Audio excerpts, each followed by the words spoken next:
ГСП онлайн. Городские новости сейчас. Лучший пожарный Северо-Запада живет в Ухте. Став лидером среди республиканских огнеборцев, Семен Чупров с честью выступил на межрегиональном соревновании.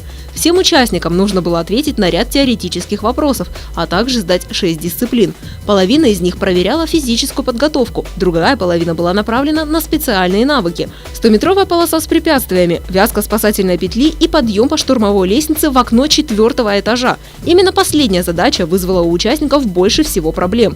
В защитной экипировке, вес которой около 10 килограммов, нужно было выполнить задание за полминуты. Но именно это удается нашему герою лучше всего.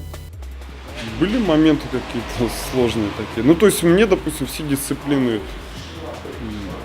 То есть я укладывался где-то в нормативное время на отлично. Там, ну, рекордов там не ставил. Ну, вот на подтягивании у меня был свой такой рекорд. Я 36 раз подтянулся. Ежедневно Семен Чупров рискует своей жизнью, спасая людей. Когда он на работе, семья волнуется, но вместе с этим очень гордится.